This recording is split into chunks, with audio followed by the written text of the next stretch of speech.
Jemi në spillet të Rogozhinës, një zonë turistike e cila vitet e fundit po njen një hovë zhvillimi infrastrukturor. Kjo ka sjellë shtimin e strukturave të shërbimit, duke bërë të mundur hapjen e bizneseve të reja, me synim afrimin e sa më shumë turistëve gjatë sezonit veror. Një zhvillim që nganjëherë shoqërohet edhe me pasoja për ata që kanë vendosur të investojnë. Siç është rasti i këtij zotërie, i cili ka marrë një dhuratë fare të papritur dhe absurde nga Inspektoriati i Mbrojtjes së Territorit i Bashkisë Rogozhinë. Ka marrë këtë ambient me qera. Titullari i ambientit ka shkuar ka marrë nenin 6 në komunën e Kryevidhit për të bërë restaurimet e brendshme të ambientit, sepse ka qenë lokal. Edhe është për farmaci. Morëm nenin 6 që përmban pikën për ndryshimin e vetratës, lyrje të sistemimet të gjitha. Për çudi më vjen IMTV-ja e Bashkisë Rogozhinë edhe më thotë që je duke kryer punime të parregullta. Më vjen një xhok mbas një 10 ditëve 35 milion lekë të vjetra për punime të palishme.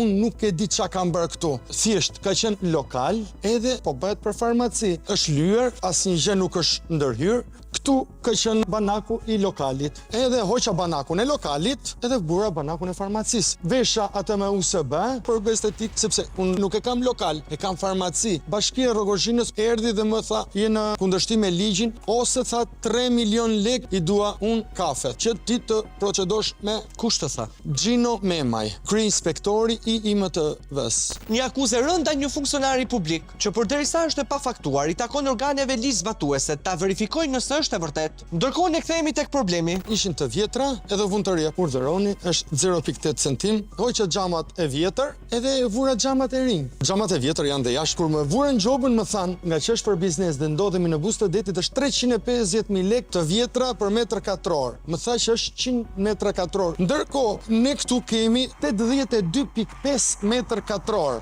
Mund ta shikoni edhe këtu.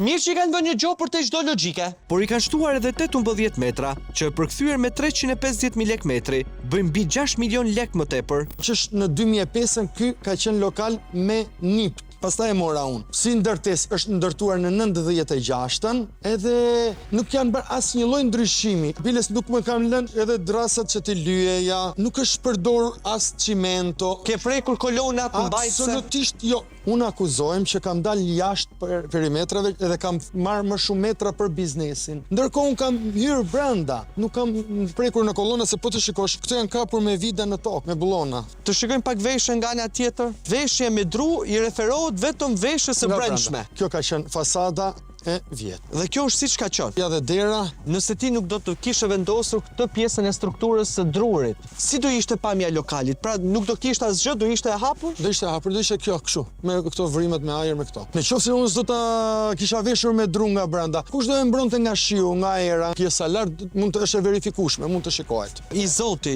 i lokalit nuk e ka pasur të veshur me diçka tjetër nga brenda këtë dhe i ke heqti ato dhe ke vendos këto? Jo, nuk ka qenë siç është në këtu, siç paraqitet. Referuar lejes së marrë nga pronari i biznesit, Ismail Muça, në njësinë administrative të Kryevidhit, më datë 22 janar 2026, kur nditen dhe pika se çfarë punimesh mund të kryen referuar në 6 të VKM-s 408, shihet se deri më tani Aureli nuk ka kryer asnjë shkelje. Pjesë e punimeve që nuk kanë nevojë për leje ndërtimi janë dhe riparimi dhe rinovimi i dyerve dhe dritareve, përfshirë vendosjen e xhamave, punime të jashtme, si ndërhyrjet e mirëmbajtjes së zakonshme, kur sillin ndryshime të karakteristikave apo formave, riparimi dhe restaurimi i sovas, veshjeve dhe ngjyrave, si dhe struktura që instalohen për nevojat të përkohshme, pa themele, me materiale të shmontueshme, pa përdorur beton, si grila në këtë rast, apo dhe veshje me material druri, që në rastin e fjalë, më shumë se dekorativ, është funksional për mbrojtje nga shiu dhe mbi të gjitha është vendosur në pjesën e brendshme të objektit. Gjoba mua këtu më është vënë për të kompensat që kam vënë këtu unë, se nuk kam prishur as beton, as sovatime, nuk kam bërë asgjë. Këto kolonat këtu kanë qenë të gjitha. Shikoni, nuk kam bërë as edhe një lloj ndryshimi, nuk kam hedhur as beton, as cimento, as hekur, asgjë. Shikoj këtu, është kapur me dru, është me vida, është me gjitha, është gjithçka në origjinë siç ka qenë. Edhe në qoftë se unë për 2 vetrata që janë ndruar, edhe për një kompensat që është vënë për mbulesë, në qoftë se ky është krim, atëherë unë quhem një kriminal. Nuk kam se çfarë të them. Në 6 janë përsaktuar një listë e punimeve të cilat subjekti i cili konform të ligjit dhe rregullore i është drejtuar institucionit për të marrë leje dhe për të kryer këto punime. Kemi të bëjmë me një pronë e cila ka certifikatën e pronësisë që në vitin 1998 ka funksionuar më parë si biznes dhe pronari i këtij objekti ka lënë me qëra një subjekti tjetër edhe punimet që janë bërë janë punime të cilat nuk e cënojnë ligjin e posaçëm për planifikimin dhe zhvillimin e territorit edhe VKM numër 408. Por çfarë thot Bashkia e Rrogozhinës për këtë rast? Në përpjekje për të fshirë gjobën 35 milionëshe, Aureli vihet në lëvizje për të takuar drejtuesit e Bashkisë së Rrogozhinës. Takimin e parë zhvillon me sekretarin e përgjithshëm, Amarildo Duka, i cili e pret në zyrë. Dhe nga takimi duket se gjërat po shkojnë në rrugën e duhur. Kanë një gjë që ndodhet. Valla, unë duhet që tani qa mund të bëhet, vlla. Një punor ato të shpirë. Por e tani du të heq gjobën o vlla im. Që do të gjosh për dalë janë rejna. Dy lloj janë, një është e heqmë gjykata administrative dhe e dyta, çdo 2 vite kërkohet parashkrimi i gjobës kur s'është vjedhur. Edhe fshihet automatikisht. Ty nuk ka çuar njeri me të marrë leje. Unë i kam thonë aty. Pra numri 2 Bashkisë Rrogozhinë u ka thënë atyre të IMT që mos t'i marrin 35 milion lekë nga një gjobë e lishme, apo gjoba është e palishme dhe tani le ta zgjidhim fshatshë me fjalë burrash. Ikse s'të prek njëri. Ore jemi në zyra shteti apo në kuvend burrash, se s'po merret vesh. O llogarit janë bllokuar o vlla. Ja, s'më drejtoresh duzja la shumë çdo kesh për këtë. Gjithë me prish. Po, sa për të gjithë. Ka jo më Edhe gjok, mos ri shqetëson hiç, stasi. Në gjobës ne nuk kemi vepruar. Okay. Ka fol me Amarilon dhe më tha lëre të fjetur, sepse do të diskutojë. Lëre të fjetur. Pra lëre pa mbledhur gjobën, se di unë. E pus gjua si do t'i bëhet hallit? Pastaj nëse gjoba është vënë në mënyrë të drejtë, pse nuk zbaton Bashkia e Rrogozhinës vendimin e IMT-s? Sepse në fakt ka një vendim për prishjen e ndërtimit pa leje që në 10 shkurt 2026 që nuk është zbatuar. Prandaj denoncuesi ynë nuk bindet nga premtimet jo ligjore të sekretarit të përgjithshëm të Bashkisë Rrogozhinë dhe kërkon të takojë kryetarin e komanduar, Andi Proshka. Ande, po të prisja vlla, që të kthej një përgjigje. Ha folëm atë që the do flas me Xhinën e do të kthej një përgjigje. Se janë 35 milion lekë valla. Të lutem shikojmë të japim një rrugë zgjidhje vlla. Do të bashkëverisje. Po, edhe në bashkëverisje, po tjetër që do bëjmë bashkëverisje. Jo, po tjetër të bashkëverisje se unë kam punu për PSN vlla. Aureli ka punuar për Partinë Socialiste dhe si i tillë duhen ndihmuar pa ardhur tek ne, të televizionit të opozitës. Apo nuk është kështu? Sidoqoftë pyetja mbetet, gjoba është e lishme apo e palishme? Kemi një sër shkeljesh nga institucionet, nga IMT-ja pranë Bashkisë Rrogozhinë, e cila së pari nuk ka kryer një qyrje apo një inspektim bazuar edhe në ligjin e posaçëm për inspektimet në Republikën e Shqipërisë. Në momentin që kryhet ky inspektim, duhet që në objekt të jenë punëtorët të cilët janë duke kryer punimet, gjë që nuk provohet, nuk është marrë identifikimi i punëtorëve, nuk kanë kontaktuar me pronarin e objektit, cili ka certifikatën e pronësisë. Së dyti kanë gabuar lidhur me vendimin për pezullimin e punimeve, pa kryer fazën e parë që është inspektimi në teren, mbajtja e një proces verbali, marrjen e dëshmitarëve në mënyrë që të provojnë shkeljet pastaj vazhdojnë më vonë duke u marrë një vendim për pezullimin e punimeve, gjë që prap komunikimi nuk është bërë tek pronari i objektit, pra kjo vendimarrje palësi është komunikuar më vonë pasi ky institucion ka marrë vendimin për gjobë. Thënë shkurt, një mishmash i gatuar në dëm të një qytetari, të cilin e paskan dhe shok partie. Zoti Proshka si jeni? E doni nga Pirania. Është vendosur një gjobë 35 milion lekë nga Inspektorati i Mbrojtjes Territorit Bashkisë së Rrogozhinës ndaj një qytetari me pretendime se ka ndërtuar pa leje. Në proces verbalin e konstatimit ke vetëm 2 firma e inspektorëve, ndërkohë që një grup të quhet legjitim nga ana ligjore duhet të ketë paktën 3 persona. Këtu kanë firmosur vetëm 2. Gjoba është 35 milion lekë dhe i është referuar një perimetri për 100 metra katror, ndërkohë që në certifikat pronësie është 82.5. Pra, edhe nëse shkelja ka qenë korrekte, proces verbal i konstatimit është nul sepse thuhet 100 metra katror, ndërkohë që është 82.5. Okej, unë ata shikoj se problem.